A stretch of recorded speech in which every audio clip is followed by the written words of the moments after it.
Bom dia, os irmãos. Vamos começar a nossa escola bíblica. Vamos orar. Damos as boas-vindas aí você que está participando. Que Deus esteja abençoando a sua vida, abençoando o seu lar. Vamos orar pedindo para que Ele esteja nos falando, que nós possamos ouvir o nosso Deus nesta manhã. Feche seus olhos e oremos. Senhor Deus, nosso Pai, como é bom, ó Deus, estarmos na Tua presença como igreja, Senhor, reunidos em espírito para Te louvar, para Te adorar, Senhor. Te louvamos, ó Deus, pela semana que tivemos. Te louvamos, ó Deus, porque sabemos que tivemos problemas, tivemos dificuldades, tivemos lutas, Senhor, mas o Senhor nos fortaleceu. O Senhor está conosco, o Senhor está nos abençoando, Senhor. Te pedimos, ó Deus, que continue a nos fortalecer, Senhor, pois dias mais difíceis virão, nós estamos cientes disso, mas nós devemos ter bom ânimo, Senhor, porque Jesus venceu o mundo.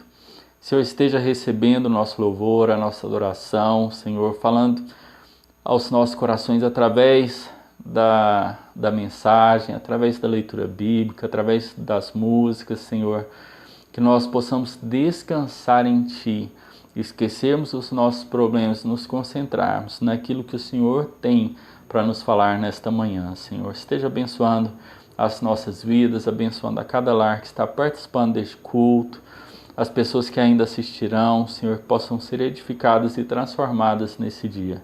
Essa é a nossa oração, com o perdão dos nossos pecados, em nome do Teu Filho amado Jesus. Amém, Senhor.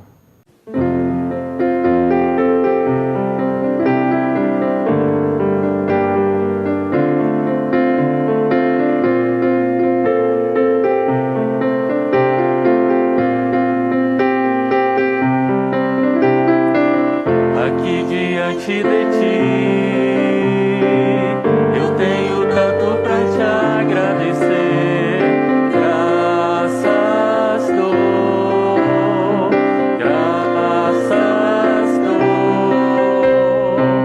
por que me deste, Senhor, por tantas bênçãos que eu não posso ver. Graças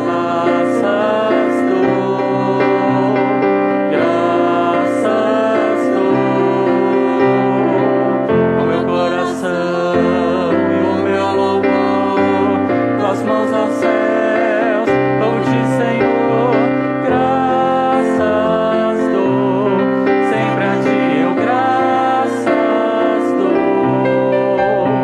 Graças dou, sempre a Ti eu graças dou. Graças dou. Tens feito tanto por mim, da escuridão Tua luz me tirou. Graças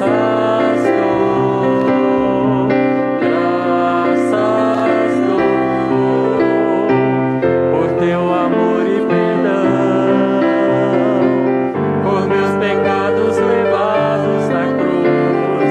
Graças dou,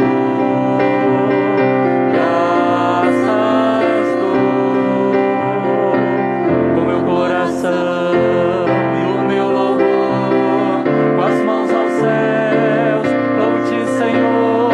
Graças dou, sempre a Ti eu graças dou.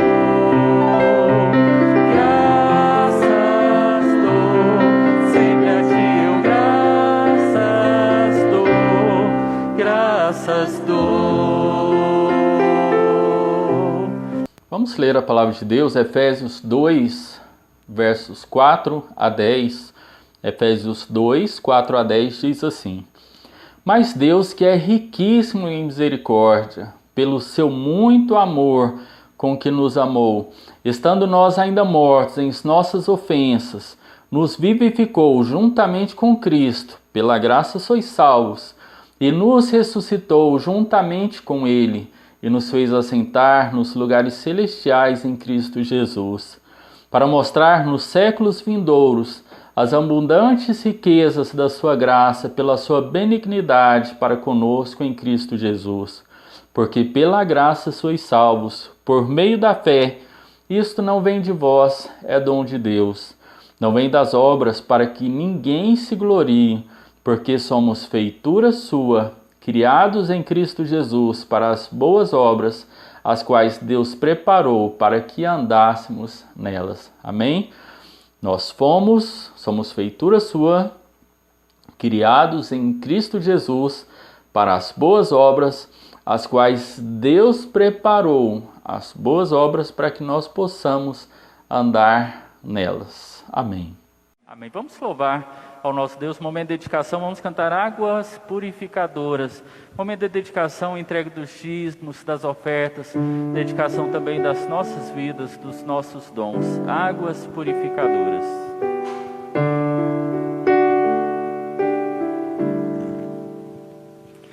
Existe um rio, Senhor, que flui do teu grande amor, águas que correm do trono, águas que curam, que limpam,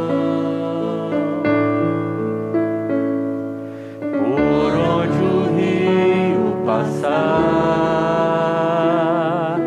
tudo vai transformar, pois leva a vida do próprio Deus. Este rio está neste lugar. Quero beber do teu rio, Senhor. Sacia minha sede, lava o meu interior. Eu quero fluir em tuas águas. Eu quero beber da tua fonte, fonte de águas vivas. Tu és a fonte, Senhor.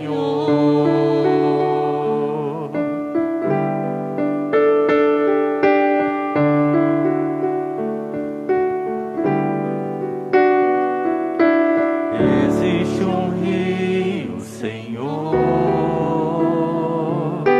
que flui do teu grande amor, águas que correm do trono, águas que curam, que limpam,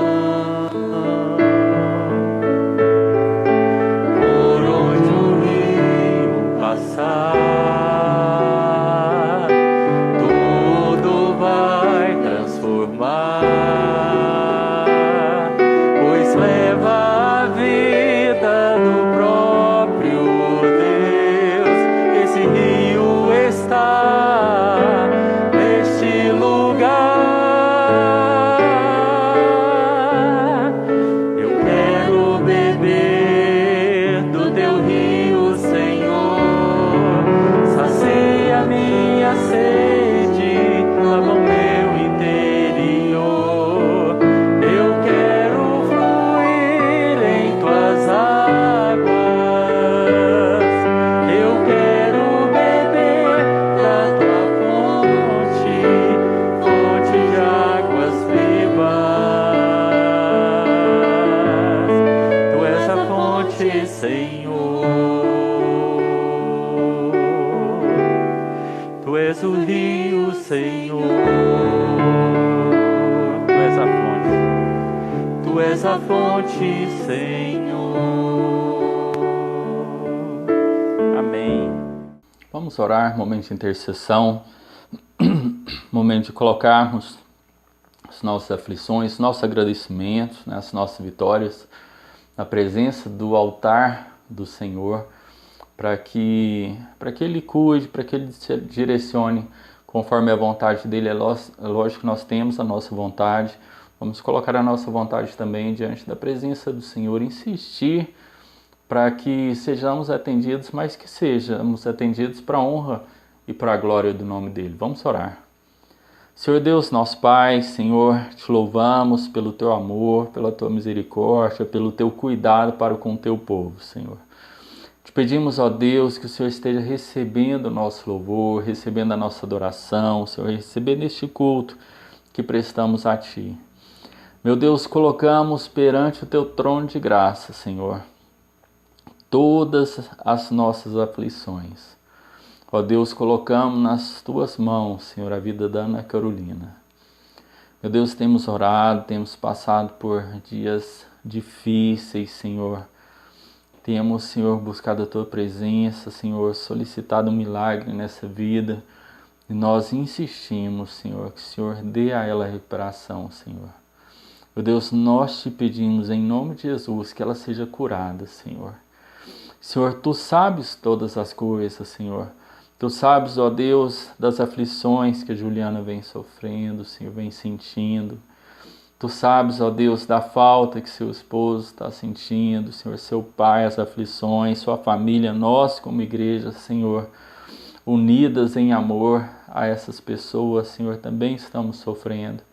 Te pedimos, ó Deus, que o Senhor faça um milagre na vida dela, Senhor, que o Senhor restaure a saúde dela, para a honra e glória do Teu santo nome, Senhor, para que ela possa testemunhar essa vitória, Senhor, para que ela sirva de exemplo para muitas pessoas, exemplo de fé, de amor, de perseverança, de coragem, ó Deus. Te pedimos, ó Deus, também por aqueles que têm vivido dias difíceis também, Senhor, irmão Feliciano, que o Senhor continue a agir na vida dele. Te pedimos, ó Deus, pela vida do Léo, da Antônia, Senhor, que o Senhor esteja ali continuando a obra, Senhor, na vida dele. Te pedimos, ó Deus, Senhor, pelas famílias que estão enlutadas, Senhor, pela irmã Elsa, principalmente, Senhor, como nós temos nos compadecido disso, Senhor, como nós temos sofrido juntos, Senhor, como nós temos, ó Deus, sentido fortemente, Senhor, tudo o que aconteceu, Senhor. Mas te pedimos, assim como Teu Santo Espírito tem nos consolado, tem nos confortado, que o Teu Santo Espírito também conforte, console a vida da irmã Elsa, a vida da mãe do Nilson, Senhor, a vida do Rodrigo, Senhor, a vida do Daniel, Senhor, nós te pedimos, Senhor, cuide deles, Senhor, que o Senhor restaure a alegria deles, Senhor. Teu Santo Espírito, Senhor, realmente possa fortalecê-los, Senhor. Te pedimos, ó Deus, Senhor, continue a abençoar as pessoas que estão na luta contra essa doença, Senhor. Muitas e muitas pessoas têm passado por momentos difíceis, Senhor. Te pedimos pela vida do pastor Rubens, Senhor. Te pedimos por aquelas pessoas também que muitas vezes nós não conhecemos, mas os pedidos chegam até nós. Te pedimos que o Senhor esteja agindo nessas vidas, Senhor.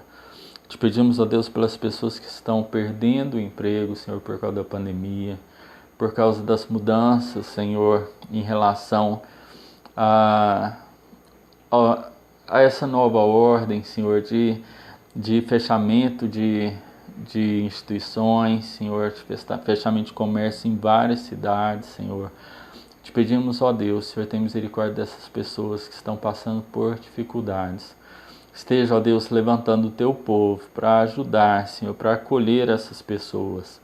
Meu Deus, te louvamos, ó Deus, porque também o Senhor tem estado conosco e tem nos ouvido nas nossas orações, Senhor. Tem dado recuperação a muitos, Senhor, tem restaurado vidas. Tem, ó Deus, tocado no coração de pessoas que andam desviadas, que andavam desviadas, Senhor, mas que estão mais atentas à Tua palavra. Nós te pedimos, ó Deus, Senhor, cuide de cada um desses, Senhor. Te pedimos pela vida do Cleone, Senhor, toque no coração dele, para quão importante ele é para Ti, Senhor, para retornar para os Teus braços, Senhor. Te pedimos pela Rayane, que também nos visitou, Senhor, que ela possa entender, Senhor, aquele convite que ela recebeu, Senhor, que é um convite que não deve ser recusado, ó Deus, que deve ser aceito com alegria, Senhor, com disposição, Senhor. Nós sabemos o potencial que ela tem. Toque através do Teu Santo Espírito no coração desses nossos amigos, Senhor, para que eles se reconciliem contigo, Senhor. Continue, ó Deus, a trabalhar através da Igreja Batista Vida e Paz, através das igrejas batistas que proclamam o Teu nome, Senhor, que fazem a Tua vontade, através de irmãos dedicados, Senhor, que não têm escalado, que não têm quietado, Senhor, pregando contra o pecado, Senhor, pregando sobre a necessidade de comunhão uns com os outros, pela necessidade, ó Deus, de evangelizarmos nesses tempos difíceis, de estarmos com a nossa mão estendida, Senhor, para prestar socorro aos necessitados. Ó Deus, escuta a nossa oração. Atende, ó Deus, conforme a tua santa, boa e soberana vontade. Essa nossa oração que pedimos, Senhor, também tem os nossos irmãos que estão orando neste momento, as pessoas que estão orando, Senhor, nos seus lares, que o Senhor possa ouvir também, Senhor, cada uma dessas orações e colocar, meu Deus, no teu trono da graça, Senhor, para que possam ser atendidas conforme a tua boa vontade, Senhor.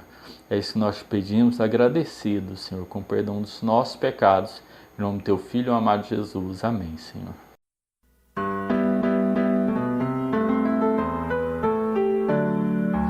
Meu amigo está seguindo nesse escuro mar do pecado que procura tua não tragar.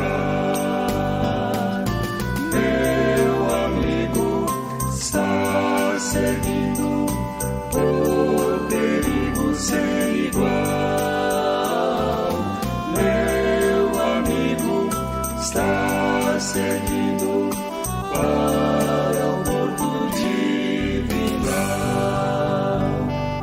mas além já vês a praia do celeste lar, povo eterno e bem seguro, lá vais repousar.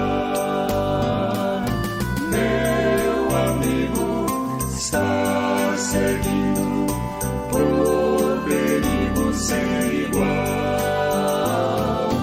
Meu amigo está seguindo para o porto divinal.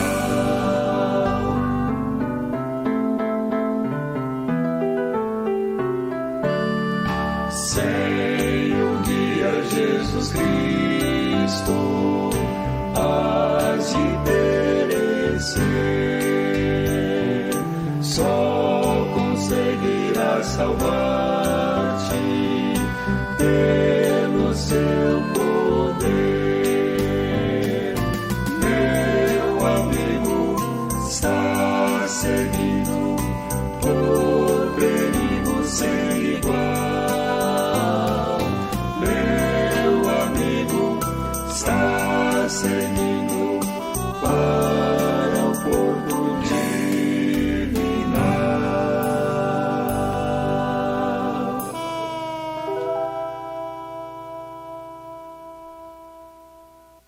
Vamos estudar hoje o livro de Atos, capítulo 9, de 20 a 31. Atos, capítulo 9, de 20 a 31. Diz assim a palavra do Senhor.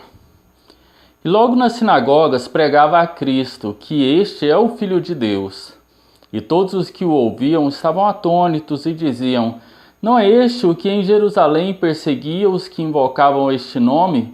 E para isso veio aqui, para os levar presos aos principais dos sacerdotes? Saulo, porém, se esforçava muito mais e confundia os judeus que habitavam em Damasco, provando que aquele era o Cristo. E tendo passado muitos dias, os judeus tomaram conselho entre si para o matar. Mas as suas ciladas vieram ao conhecimento de Saulo, e como eles guardavam as portas, tanto de dia como de noite, para poderem tirar-lhe a vida, tomando-o de noite, os discípulos o desceram dentro de um cesto pelo muro. E quando Saulo chegou a Jerusalém, procurava juntar-se aos discípulos, mas todos o temiam, não crendo que fosse discípulo. Então Barnabé, tomando-o consigo, o trouxe aos apóstolos e lhes contou como no caminho ele vira o Senhor e lhe falara, e como em Damasco falara ousadamente no nome de Jesus. E andava com eles em Jerusalém, entrando e saindo, e falava ousadamente no nome do Senhor Jesus. Falava e disputava também contra os gregos, mas eles procuravam matá-lo. Sabendo-o, porém, os irmãos, o acompanharam até Cesareia e o enviaram a Tarso.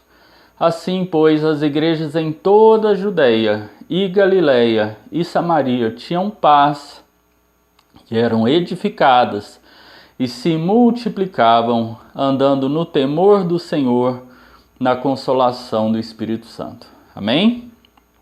Nós vimos nos últimos 2 domingos 2 encontros impactantes que Saulo teve, que mudou totalmente o rumo da sua jornada. O primeiro foi com nosso Senhor e Salvador Jesus Cristo e o segundo com Ananias. Agora nós vemos nos versos de 20 a 31 e iremos estudar outros encontros que ele teve, quais lições podemos tirar para cada crente e para a igreja nos dias de hoje. O primeiro encontro que nós lemos em Atos 9, de 20 a 25, foi justamente um encontro com a oposição. Saulo, sem nenhuma demora, ele começou a proclamar a Cristo, que havia sido perseguido, declarando com toda ousadia que Jesus Cristo é o Filho de Deus.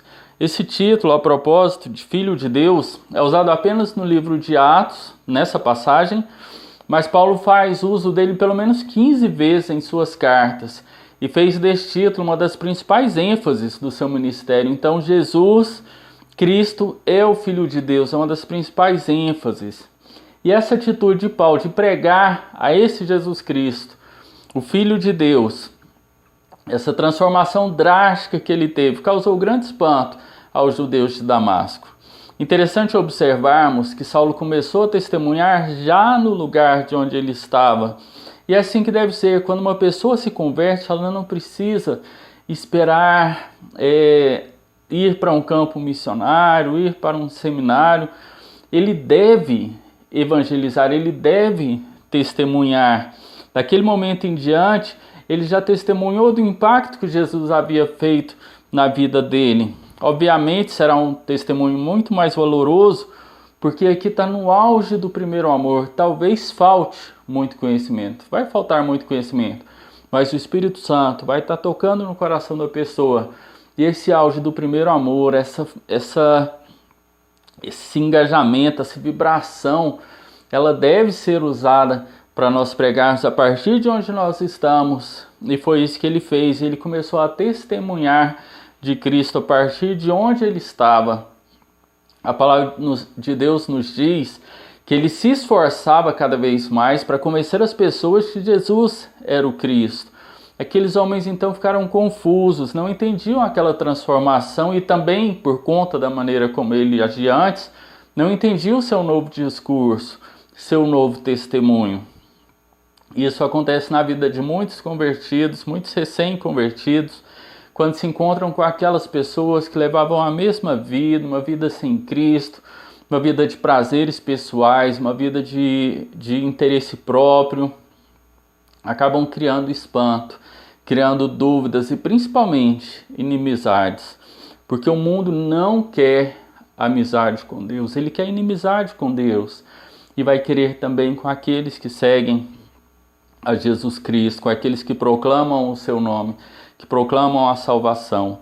Então Saulo, com esse encontro, ele teve que fugir para não ser morto. Nesse encontro com a oposição, ele teve que fugir para não ser morto.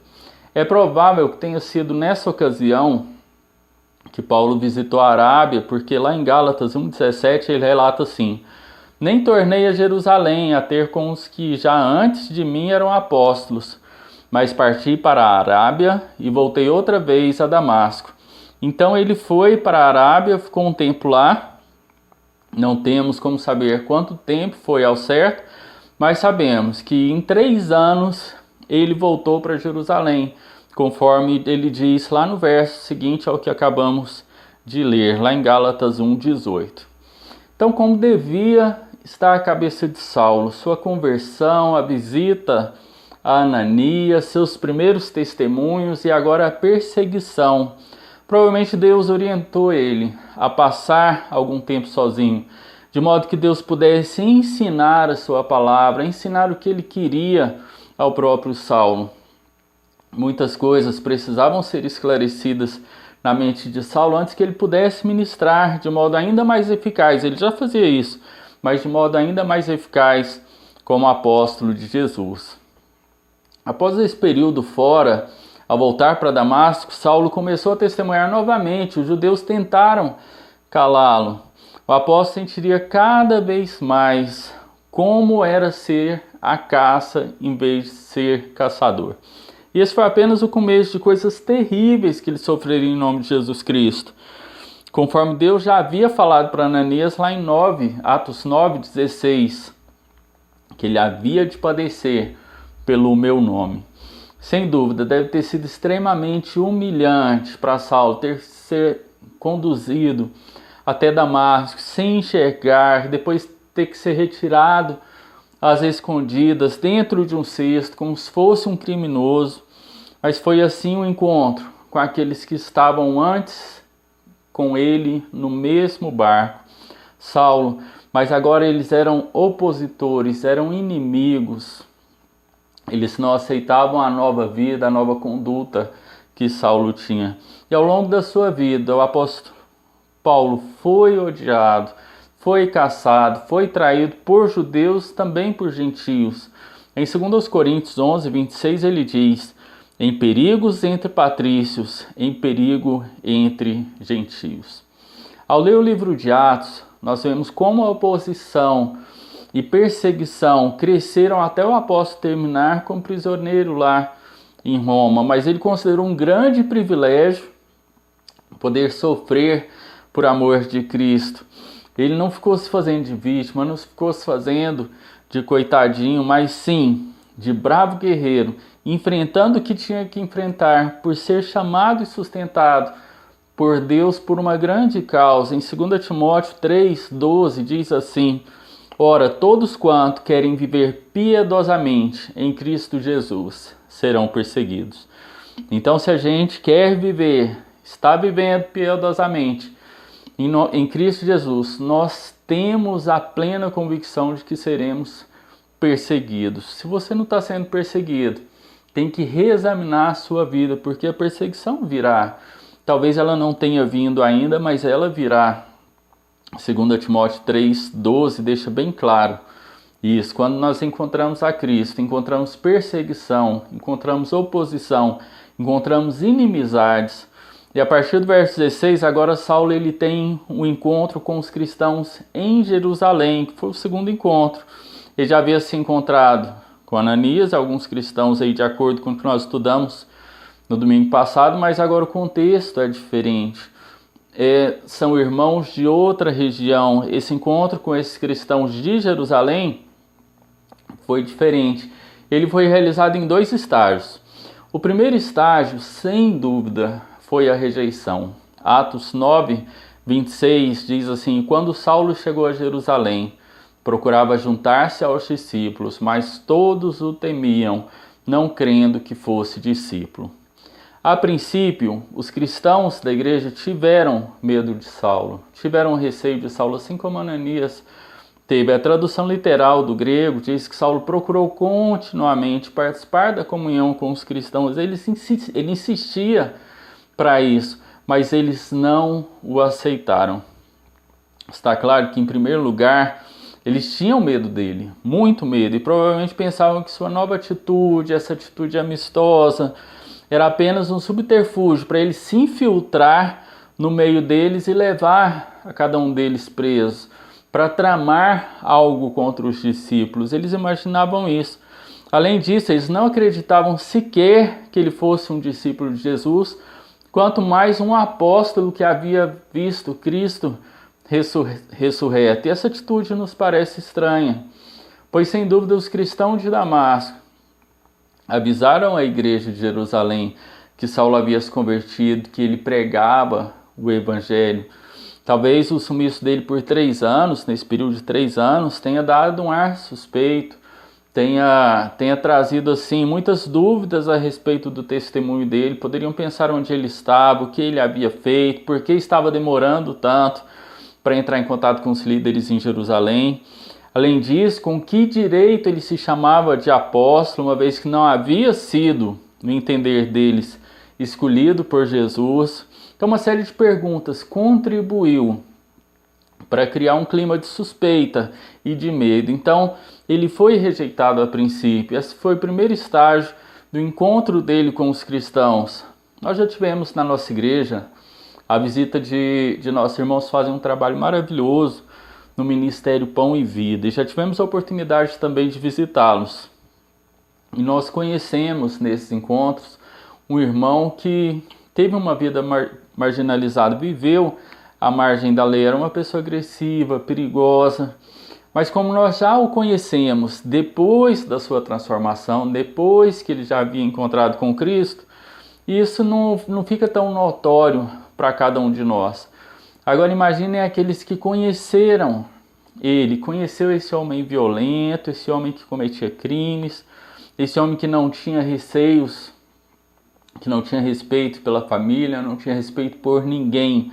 Imagina essas pessoas encontrando e vendo que ele estava com uma nova atitude, um novo jeito de falar. Então muitas indagações com certeza vieram, muitos receios, e levou um tempo, um bom tempo para ele ser aceito. Hoje ele é casado, não deveria levar esse tempo, mas hoje ele é casado, é pai, é uma grande bênção para o ministério, uma grande bênção para os batistas, uma grande bênção para o reino de Deus. Mas não tenho dúvida que ele foi rejeitado por muitos, e não pelo que ele era, e não pelo que ele passou a ser, não pela transformação que ele teve.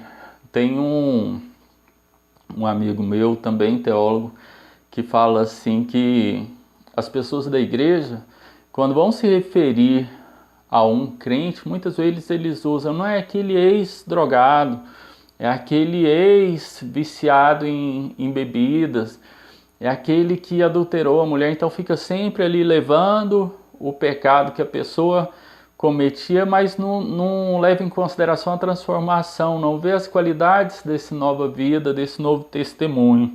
Saulo passou por isso. No primeiro estágio desse encontro, ele foi rejeitado. Mas pela graça de Deus, as coisas mudaram, pois o segundo estágio foi de aceitação. Nos versos 27 a 31 nós vemos isso. Sempre quando alguém precisa ser aceito, é necessário que haja um intermediário. Na nossa conversão é assim, você não aceita Jesus por você mesmo. Alguém leva a palavra, você é levado a Jesus através da leitura da palavra dele. O Espírito Santo, ele intervém, ele intermedia isso, ele te mostra que você é pecador. Você é levado para determinada igreja. Então muitas coisas acontecem, há muitos intermediários para a gente aceitar a Jesus. Também há intermediários para que as pessoas sejam aceitas em determinados grupos. Quantos de nós já não trabalhamos em um grupo maior e via que chegava uma pessoa nova, havia rejeição, restrição a essas pessoas, e aí você recebe, e aí a partir da amizade, do vínculo que você cria com essa pessoa, ela vai sendo aceita, porque você já criou esse vínculo, então eles começam a confiar mais na pessoa, não por causa dela, mas por sua causa. Então, Saulo, ele teve uma pessoa assim, foi Barnabé, que intermediou, quem ajudou a igreja de Jerusalém a aceitar Saulo. Ele pegou Saulo e levou até os líderes da igreja, os convenceram de que Saulo era um cristão e também um apóstolo escolhido. E sobre essa atitude, não é necessário inventar algum motivo oculto para que a amizade dele, que Barnabé ofereceu a Saulo, porque isso fazia parte da natureza de Barnabé, de exortar, de encorajar, de cuidar dos outros. E é assim que nós devemos agir, assim que nós devemos levar a nossa vida, ajudando uns aos outros, exortando uns aos outros, encorajando uns aos outros, amando uns aos outros, respeitando uns aos outros. Muitas pessoas, quando estão fracas, quando estão desanimadas, cansadas, nós temos que nos unir a essas pessoas para fortalecê-las, para animá-las, para fazer com que sintam acolhidas. E isso Barnabé fez. Onde a fé, onde o testemunho é provado diariamente, é ali que é necessário que nós possamos intervir. E Barnabé fez justamente isso. Ele ajudou nesses momentos difíceis as pessoas. Quantas vezes nós também já passamos Por isso, quando nós chegamos na igreja, nós não somos conhecidos pelas pessoas, elas olham com desconfiança, igual, repito, não deveriam, mas olham com desconfiança, olham assim, como será que é a vida dessa pessoa, como será que ele é, fica cheio de julgamentos. Quantas vezes a gente vê assim, alguém comentando sobre outra pessoa, nossa, a primeira vez que eu te vi eu achei que você era antipático demais, e depois cria um vínculo muito forte. Mas é necessário que pessoas como Barnabé entrem em ação. Barnabé cuidou de Saulo e ele começou a testemunhar, e Saulo começou a testemunhar aos helenistas, que são os judeus de fala grega, que haviam tramado o próprio julgamento e a morte de Estevão. Então Saulo, que era um deles, havia nascido e crescido em Tarso, sem dúvida sentia a obrigação de continuar o trabalho de Estevão e levar o evangelho a essas pessoas. Obviamente que os judeus helenistas não estavam dispostos a permitir esse tipo de testemunho, tanto que eles conspiraram para matar Saulo. Mas Deus falou com Saulo no templo e lembrou ele da comissão que ele tinha que ter de levar a mensagem aos gentios. E é importante observar o tom que Deus usa, um tom de urgência. Ele fala: apressa-te e sai logo de Jerusalém, porque não receberão teu testemunho a meu respeito. Saulo compartilhou essa mensagem com os líderes da igreja e eles ajudaram ele a voltar para a terra natal, para a cidade de Tarso. O fato de crerem no testemunho de Saulo acerca da visão comprova o quanto eles já haviam recebido, acolhido plenamente aquele novo futuro líder da igreja. E que papel importante Barnabé teve, um homem bom, piedoso, cheio de temor, cheio de fé, amoroso, cuidadoso, que simplesmente entendia o dever do verdadeiro cristão e prontamente intermediou para a aceitação de Saulo nesse segundo estágio no encontro com a igreja em Jerusalém. Nós só vamos voltar a ver Saulo depois, lá em Atos 11:25. Mais uma vez, Barnabé vai entrar em ação lá, encontrando ele, levando ele até a igreja de Antioquia, onde eles ministrariam juntos. O trabalho em Antioquia deu-se 7 anos depois que Saulo saiu de Jerusalém. Olha o tempo. E cerca de 10 anos depois da sua conversão. E há motivos interessantes para a gente crer que Saulo usou a cidade de Tarso como uma central, como uma base de operações para levar o evangelho aos gentios nessa parte do Império Romano. Ministrou nas regiões da Síria, da Cilícia, onde ele fundou igrejas. Alguns estudiosos bíblicos acreditam que as igrejas gálatas foram fundadas nessa época. Então ele usou de todo momento, de toda situação que Saulo viveu, ele usou para evangelizar, para se fortalecer, para testemunhar a Deus. Em Atos 9:31 é mais que um resumo aqui que Lucas faz ao longo do seu livro. É importante observar as localizações geográficas que são paralelas às que são encontradas lá em Atos 1:8. Com isso, Lucas está mostrando ali que a mensagem estava sendo proclamada exatamente como o Senhor havia ordenado. Em breve o centro ali não seria mais Jerusalém, e sim Antioquia. O líder principal não seria mais Pedro, e sim Paulo. E o evangelho seria levado pela graça de Deus e a obediência dos chamados até os confins da terra. Então, para as igrejas, foi um tempo de paz, mas não de complacência, pois cresceram espiritualmente, numericamente, a igreja desenvolvia. Eles aproveitaram cada oportunidade para reparar os problemas que tinham. Eles tinham problemas, então eles aproveitavam cada oportunidade para reparar esses problemas, aquilo que não estava indo bem, e também para fortalecerem espiritualmente para as próximas provações. E quantas provações os nossos irmãos sofreram. A porta da fé, através deles, havia sido aberta para os judeus, lá em Atos capítulo 2, para os samaritanos, em Atos capítulo 8, e em breve seria também aberta para os gentios, a partir de Atos 10. Então Saulo vai sair de cena temporariamente, Pedro vai voltar a aparecer, mas logo depois ele sai, e aí Paulo retorna a ocupar a maior parte do livro de Atos. Finalizando, é importante que nós possamos observar que Deus ele muda de obreiros, mas a obra de Deus continua. A obra de Deus continua. Nós temos o privilégio de poder participar dessa obra hoje. Se você não está participando, está perdendo tempo. Se você não está participando, está desobedecendo. Porque Deus chama você, chama a mim, chama a todos nós para cumprirmos o propósito dele nas nossas vidas. E na vida também das pessoas que necessitam de um encontro real e transformador com ele. Assim como Paulo teve esse encontro, assim como Pedro teve, assim como eu tive, como você também teve. Nós sabemos que oposições vão surgir. Quantas oposições aparecem? Sabemos que rejeições também aparecerão na escola, no trabalho, na faculdade, no relacionamento interpessoal com amigos.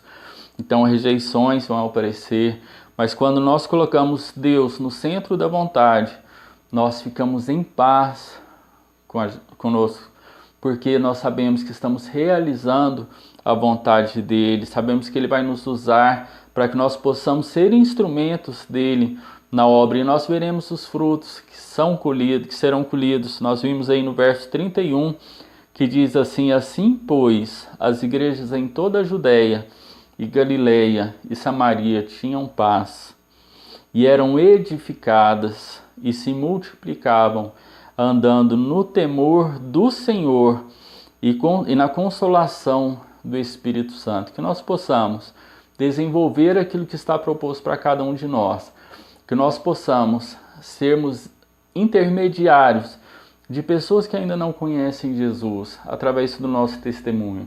Que nós possamos ser intermediários de pessoas que acabaram de aceitar a Jesus e precisam entender qual o caminho que deve trilhar, o que deve, como um crente deve caminhar, o que a Bíblia diz a respeito da nova vida, de uma transformação, o que a Bíblia diz sobre os frutos do Espírito, sobre o fruto do Espírito. Então nós devemos nos unir, conforme dizemos no culto passado, na escola bíblica passada. Nós devemos nos unir juntos, apoiando uns aos outros, apoiando a obra, ninguém soltando a corda, mas firmes no propósito de obedecermos ao Senhor. Saulo ele teve um encontro com a oposição, porque teve um encontro consigo mesmo através de Jesus Cristo. Ele entendeu a vontade de Deus na vida dele, o propósito de Deus na vida dele. Sofreu oposições, foi rejeitado, foi renegado, mas depois foi aceito por quem mais importava, primeiramente por Cristo, que deu a sua vida por ele, e depois pela igreja.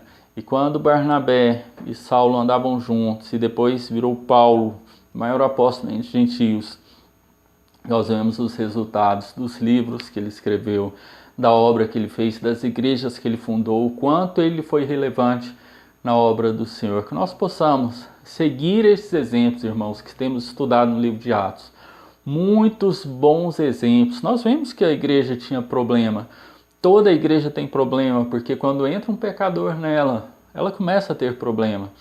Mas eles eram cheios do Espírito Santo. Eles eram cheios do poder do Espírito Santo. Eles testemunhavam.